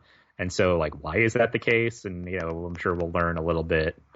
Yeah, I mean, that's the thing. If you think about it, like, a bunch of rebel leaders probably wouldn't be too jazzed about having an Imperial droid standing next to them. So they could deal with that and stuff. And I hadn't seen the cover until I saw. Yeah, so they when they announced it, they also showed the cover, and the cover looks pretty good. Yeah. I don't know if the same artist is also doing the artwork inside. But the cover looks good at least. And sure, it's one issue. Give it a spin. Why not? The other comic that was announced, this is a mini-series, 5-issue mini-series called Star Wars: Jedi of the Republic, starring Mace Windu, which I have been suggesting / advocating for / guessing that this would happen eventually for a while now, that they would do a Mace Windu comic, because it just makes a lot of sense. So this is going to be 5 issues about Mace Windu during the early days of the Clone War. That's kind of all we know about it so far. But there are a couple interesting things to note about it, at least from my perspective. One is that, so again, this takes place in the Clone War. We're also getting a second Darth Vader comic now that's starting up, and that's going to take place right after the events of Episode 3, right? And about him kind of learning how to be Darth Vader in the suit and all of that business. We just got, I don't even know if it's still going on, honestly. I haven't really read it. The Darth Maul comic series. Yeah, I haven't dipped So we're into kind of getting a lot of Clone Wars era content, or at least Clone Wars era comics. kind of circa the same time. I don't know if that's a coincidence or not. As long as these things spend in development and from idea to conception to execution, all of that kind of thing. But I think it's just interesting that, for a while we had, we've got between episode 4 and episode 6 and episode 7, and we've got the Star Wars comic, which is in between episode 4 and episode 5. So very much sticking with, the movies that people know / the movies that are about to start coming out. And so now we're seeing them kind of start filling in the Clone Wars era, and between the Clone Wars and episode 4 a little more, they filled in the closer to episode 4 side of it with Rebels and with Rogue One. And so now it seems like they're pushing back for their time. So I don't know if this means there's something bigger on the horizon that all of these things will kind of help contribute to, or at least provide more backstory, more color, more interest for, or if this is just, hey, we have all of these things in development. It almost makes me think that they're like obviously purposely waiting until the numbered movies kind of, they get up to 9 and it's out before they ever really dip into that post Jedi adventures. Like, I feel like maybe they're waiting for all this to end and kind of thing. Then they're going to start coming out with a whole bunch of comics and books and stuff from what happened. Because at first I kept saying, like, when are we going to get, Bloodline I enjoyed, but I still felt it was like, there wasn't enough there to really kind of make you go like, oh, and I have a better idea of what has been going on for the last 30 years. And I think they're totally, they're mining this era because they know that it's pretty easy. Nothing they do there is going to screw up what they're working on now. But then I feel like I would like to hear what happened for 30 years. But then again, that's what my point is. I think that they're purposely not delving too deeply into there, so they have something to do in this. I assume that they're going to take some kind of breather between, if they're going to do not, a 10, 11, 12, which, they have to be considering that. Yeah. So, absolutely. I think they're considering it. Whether they do it or not, we'll see. But they have to be at least considering it.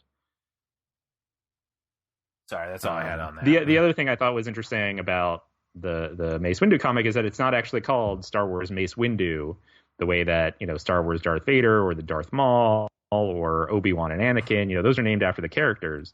But this is just called Jedi of the Republic. And of course, we just went through this whole thing with The Last Jedi about, well, Jedi could be singular, but it also could be plural. So I think it would be interesting, and maybe they'll have to see how this Mace Windu comic does before they decide. But, calling it just Jedi of the Republic suggests something more like an anthology series where, they do 5 issues of each of different Jedi, right? So they'll do 5 issues of Mace Windu and then, take a break and then pick it up later with a different Jedi. So, at least me, I could easily see it, and use it a chance to bring in other new creative teams, have guest writers, do 5 issues of, a Jedi that they like or whatever. Dave Filoni could, I'm sure he would love to do like a Plo Koon, arc or a Plo Koon storyline, or, you could get, blanking on her name because she does the voice, to do Ahsoka? an Ahsoka arc. If she wanted to try her hand at writing a comic, because she's contributing to that, that 40th anniversary, Tales from Star Wars or whatever it's called. A certain point of view, she's writing something for that. You could bring in lots of different people to write, stories about different Clone Wars era or just Republic era Jedi, and kind of keep that as an ongoing thing where, there's kind of a broader story arc that everyone kind of knows that, okay, eventually this leads up to the Clone Wars, or this takes place during the Clone Wars, and we know how that ended. But just seeing it from different perspectives, or even different points in time, different locations, make it more like the Clone Wars series, without having, a core central group of characters, even shifting perspectives even more that way, I think could be kind of an interesting idea. And I don't know if it would be successful or not, but again, it's just the fact that they're not calling it Mace Windu, that they're calling it something generic like Jedi of the Republic, suggests that, that could be a direction that they take it in the future. Yeah, I think that would be an interesting way of doing it because, we're obviously going to get another reorientating of the Jedi lore with this movie. But, I mean, there's still people that are very I don't care. I really like the Jedi, and I like that whole story. And it's a way for them to kind of keep one toe into it and do something interesting. I mean, what was it? There's that guy that one Jedi who's been kind of and I haven't kept up on it, so I apologize for people that know this. And I think it's this Quinlan Vos. This character keeps popping up in things. And is he in the Darth Maul thing or? Oh, I don't know. Yeah, I don't know. But I haven't read. He's one of these guys that they keep on Honestly, going sorry. oh, was he in this or was he in that? It's yeah, he's one of these guys. He was in that that book that came out where it was Asajj Ventress and Quinlan Vos. Oh, okay. Dark Disciple. Is that what it's called? You're right. They did something with him in that. Whoops. So he popped up there. So we know how his story ends, but tell an earlier story. You could take this a bunch of different ways. I mean, George Lucas created enough damn Jedi in the prequels that, and in the Clone Wars TV show that you could they have a lot of people from which to draw. An endless supply. Yeah. So we're going to talk some Screaming Citadel and then wrap it up? Or do you want? I don't know if we have time. Okay. The only other comics news. This is more personal news. I've kind of given up on the Poe Dameron comic. Oh yeah. So I kind of did too, but I don't know. I've gotten so bored. Nothing's happening, and it's pretty clear that they just have to keep stringing this thing along until they figure out what to do with Poe Dameron in the movies, and then they're not really. We thought they were going to finally get rid of Terex, but they didn't. He's still around, and it's so clear that this is just going to keep getting strung along. The missions aren't very interesting. There's nothing's happening. So I just got bored, and then I was like, the only reason I'm reading this is so we could talk about it on the podcast. I don't really feel like talking about it. I don't have anything to say about it other than I'm bored. So I've just decided to give up and stop reading it. I kind of gave up. I'm sure there are people out there who are enjoying the Poe Dameron comic, and please enjoy it with my compliments. But exactly. I am not one of those people. Yeah, I am right there with you. I mean, a lot of it was just to kind of have something. I mean, it's pretty obvious. I was commenting on it. It just the art didn't have. I liked Terex. That was a great character. There was some interesting stuff, but generally, I mean, I hate to say it, Poe Dameron is not a really compelling character for me. It's and that's not a dig on Oscar Isaac because he's only had what he had on that movie, but hopefully the Last Jedi will kind of pump him up a little bit and we'll have a little bit more to kind of root for, because right now we're kind of, okay, he got lost and then he got found. I mean, that's, to be honest, they should have been more about, should have been a 5-issue series about him getting back to the Resistance or whatnot. Mm-hmm. It's not, again, I like the Tarek stuff, but the whole Black Squadron thing, I just wasn't compelling. And I don't even think they're actually I don't even think that's even going to be in The Last Jedi. I mean, I haven't heard any tales about what's his face coming back. Oh gosh, the guy that was J.J. Abrams' childhood friend. Ray Grunberg. Yeah. No, I haven't heard anything about him being in there. I haven't heard about him. He's Snap Wexley. And it's that was, the Wexleys were so important in the EU, but maybe he's in there. Maybe it's, again, if he's in a ship, all he has to do is do a day's work with a helmet and a flight suit, and they just insert it. Or they just use leftovers like they did with the guys that were the pilots 40 years ago. Right.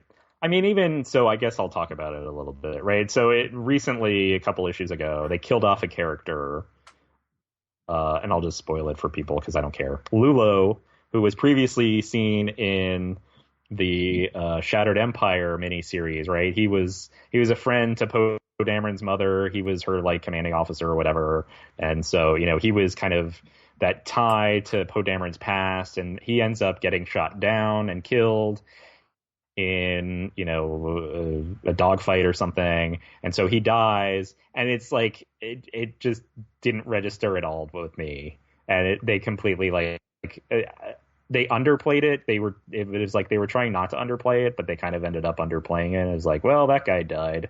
Like there wasn't anything in the comic, in the Poe Dameron comic previously to make you care about any of the other like pilots or anything. So it was like, well, I guess that guy's dead. We have his funeral, and then we immediately move on. I guess he's dead, and we're gonna fly in his honor now. All right. And that's when I was like, all right, I don't really care about what's happening here. Clearly, if a character dies and I feel nothing about either it happening or the way they treat it, then clearly I'm just checked out of this comic entirely. So.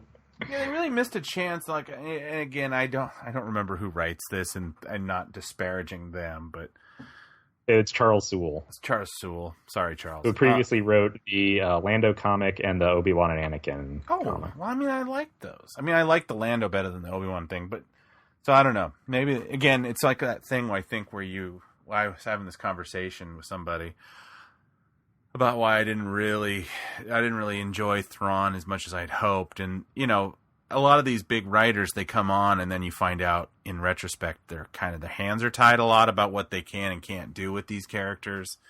A lot of times, I feel like a lot of times my criticisms are not the writers per se. It's Lucasfilm holding on too tight because they don't want anything they never want to have to deal with a contradiction.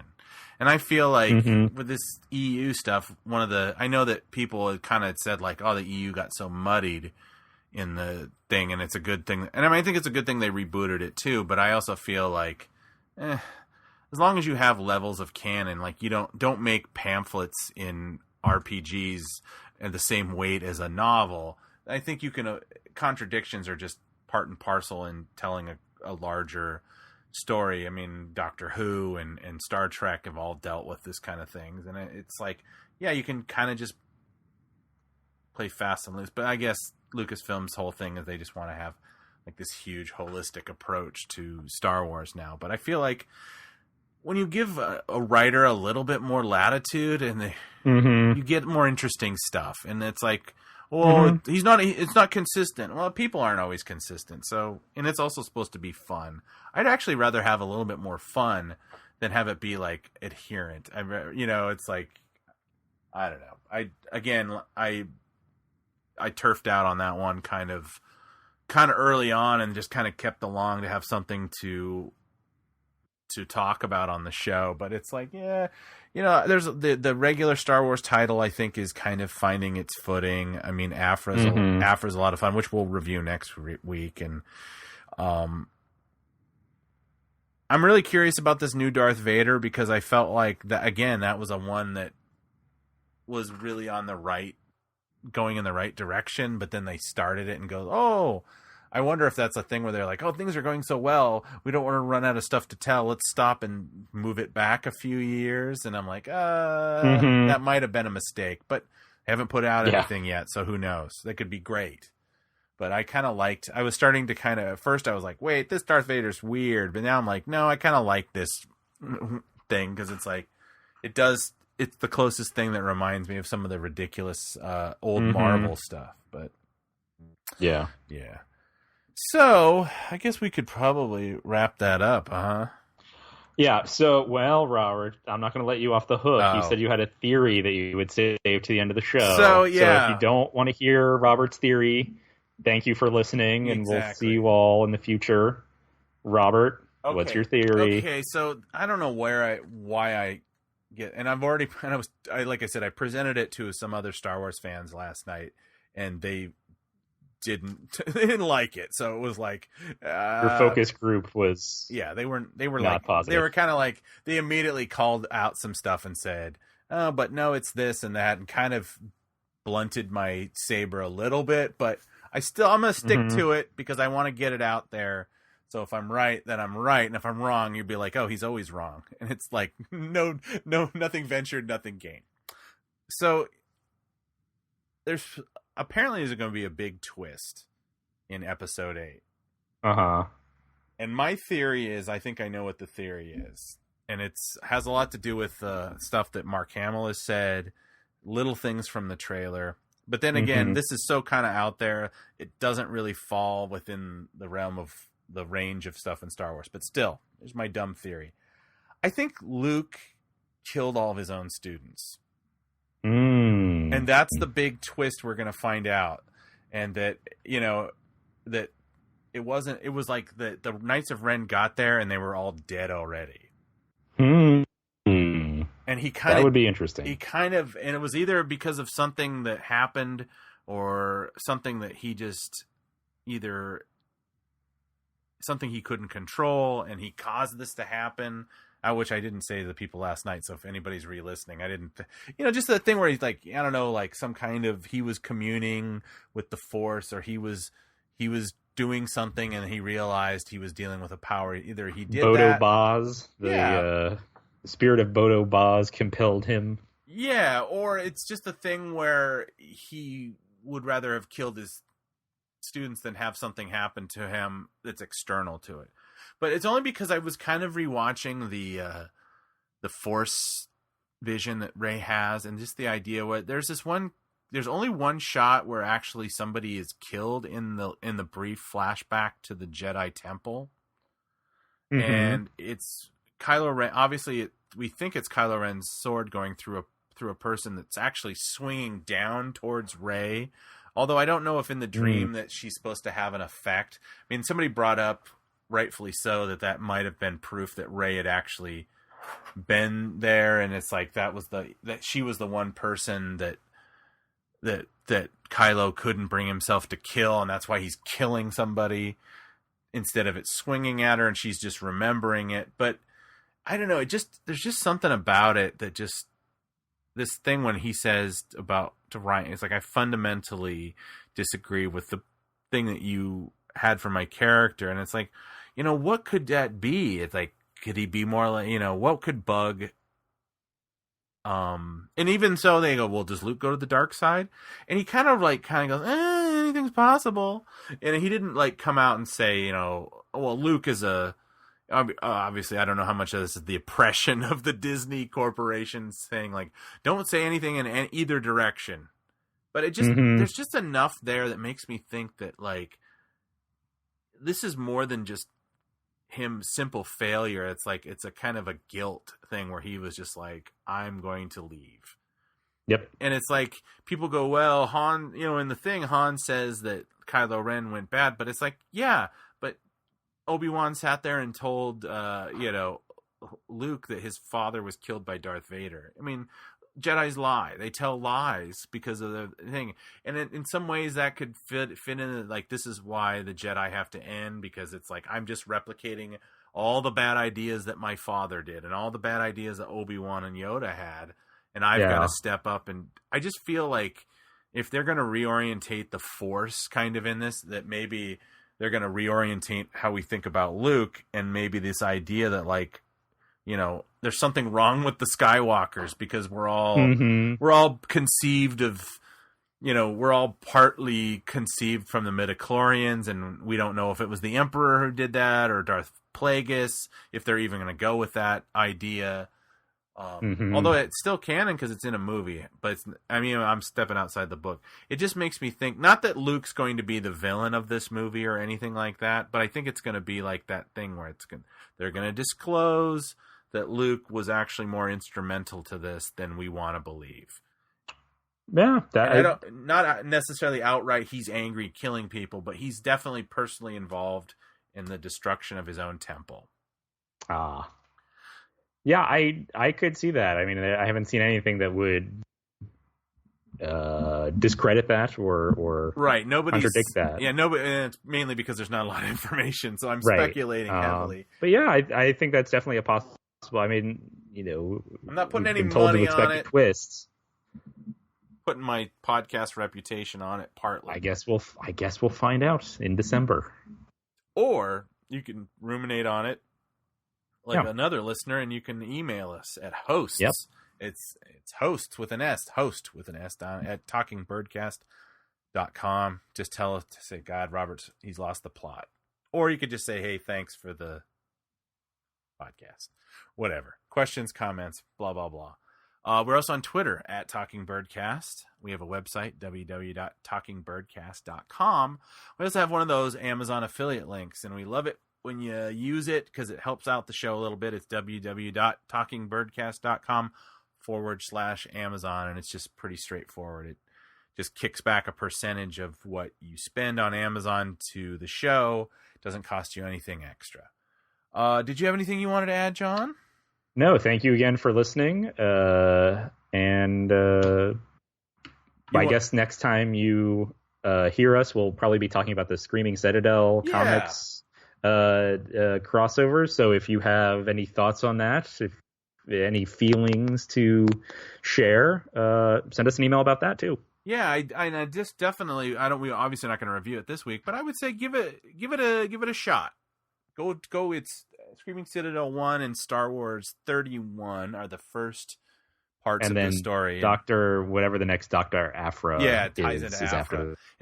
I will just say this: it's definitely an interesting take on the Star Wars thing, and like I said before, there's a kind of almost a little touchstone, an aesthetic thing with Luke. Has a costume change in the first issue that is not terribly dissimilar than some of the costumes on Canto Bight. So you want to check that out. And for Talking Birdcast, I have been Robert Zachary. Still John Llewellyn. Thanks for listening, and may the Force be with you.